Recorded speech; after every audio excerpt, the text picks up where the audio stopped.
नमस्ते मित्रांनो, शेजवलकर किचनमध्ये आपल्या सर्वांचे सहर्ष स्वागत. तर काही दिवसांपूर्वी मी व माझा मोठा भाऊ आपल्या फॅमिलींना घेऊन गोव्याला जाण्याचा प्लॅन करत होतो. त्यासाठी आम्ही रेल्वे तिकीट व राहण्याची सोय ही आधीच करून ठेवली होती. तर आता आम्ही सर्व निघत आहोत गोव्याला जाण्यासाठी.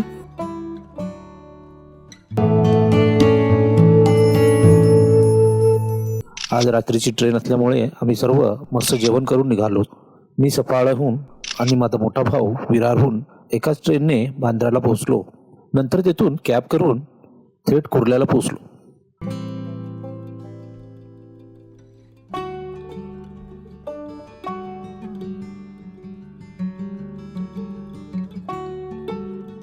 आम्ही LTT मडगाव एक्सप्रेसने जात आहोत आणि ती आता इथून 12:45ला सुटली आहे.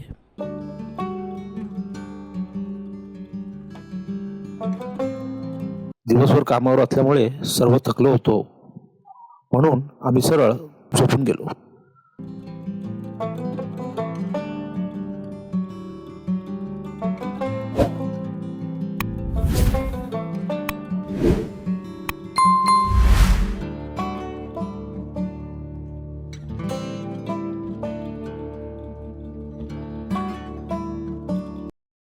सकाळी उठलो तिथपर्यंत गोव्याला पोहोचलो होतो.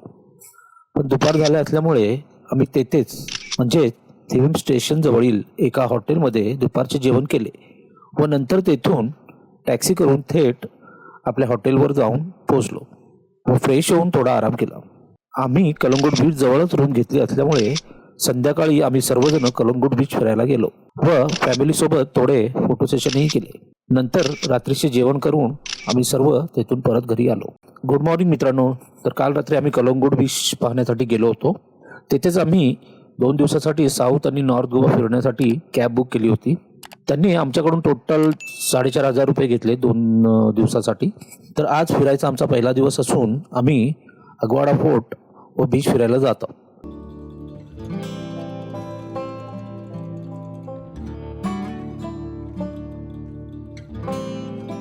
तर मित्रांनो, आता आम्ही अगवाडा फोर्टला पोहोचलो आहोत. तर इथे प्रौढांसाठी 25 रुपये आणि जर 15 वर्षाखालील लहान मुलं असतील तर त्यांना फ्री एंट्री आहे. तर मित्रांनो, अगवाडा फोर्ट आणि अगवाडा बीच याबद्दल सांगायचं झाले तर मित्रांनो, गोव्याला भेट देणाऱ्या जवळपास प्रत्येक पर्यटकाच्या यादीत अगवाडा फोर्टचा समावेश असतो. सुमारे 400 वर्षाचा इतिहास लाभलेला हा किल्ला आजही तितकाच दिमाखात उभा आहे.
त्याच्या पायथ्याशी असलेला स्वच्छ आणि सुंदर समुद्रकिनारा पर्यटकांना मनमुराद आनंद देतो.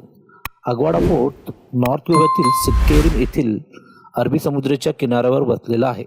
पोर्तुगीजांनी इसवी सन 1609 ते 1612 या कालावधीत हा फोर्ट बांधला. या काळातच डच, ब्रिटिश आणि मराठा आरमारांच्या हल्ल्यापासून गोव्याचे रक्षण करण्यासाठी या किल्ल्याची उभारणी करण्यात आली. किल्ल्याचे स्थान अत्यंत महत्त्वाचे होते.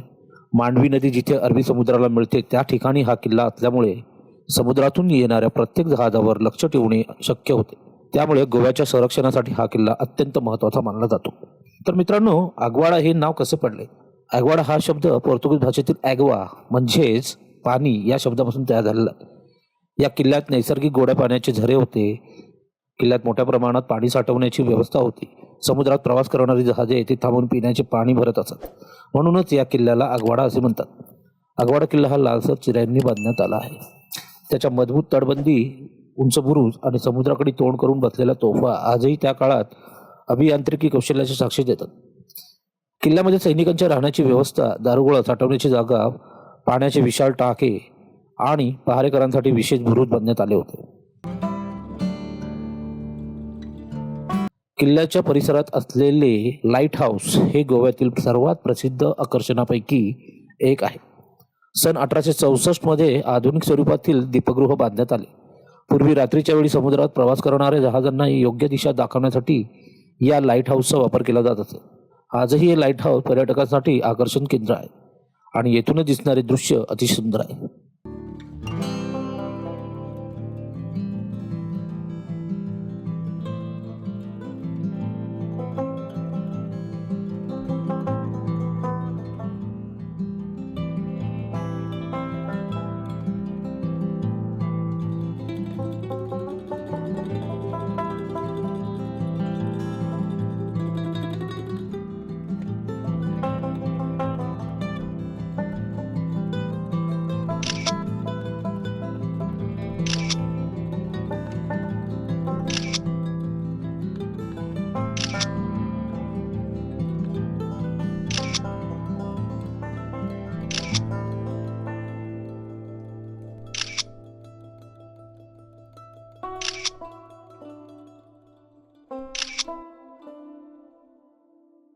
किल्ल्याच्या खालच्या भागात एक जुना तुरुंग आहे. पोर्तुगीजांच्या काळात येथे कैद्यांना ठेवले जात असे. गोवा भारतात विलीन झाल्यानंतरही काही वर्ष या जागेचा तुरुंग म्हणून वापर करण्यात आला होता.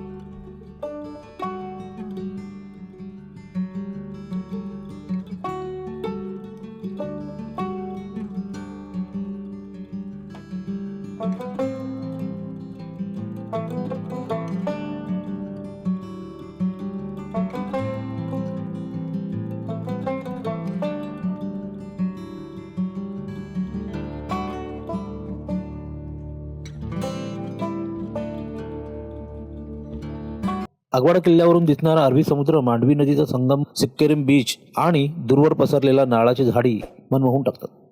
सायंकाळच्या वेळी येथे सूर्यास्त पाहण्यासाठी मोठ्या प्रमाणावर पर्यटक येतात. सोनेरी किरणांनी उजळलेला समुद्र आणि किल्ल्याच्या तटबंदीवरती पडणारा प्रकाश हा अनुभव अविस्मरणीय असतो.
ॲग्वाडा फोर्ट जवळील ॲग्वाडा बीच हा नॉर्थ गोव्यातील शांत आणि स्वच्छ समुद्रांपैकी एक आहे. येथील सोनेरी वाळू, स्वच्छ समुद्र, निळसर पाणी आणि नारळाच्या झाडाच्या रांगा पर्यटकांना विशेष आकर्षित करतात. गर्दीपासून दूर निवांत वेळ घालवण्यासाठी हा बीच उत्तम पर्याय आहे. या ठिकाणी आपणास अनेक प्रकारचे वॉटर स्पोर्ट्सही करण्यात येतात.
तर मित्रांनो, असा होता आजचा आमचा दिवस. पुढे आम्ही कुठल्या ब्रिजवरती गेलो आणि काय किती मजा केली ते तुम्हाला पुढे पाहायला भेटेल. तर असेच नवनवीन व्हिडिओ पाहण्यासाठी आमच्या चॅनलला लाईक, शेअर आणि सबस्क्राईब करा. धन्यवाद.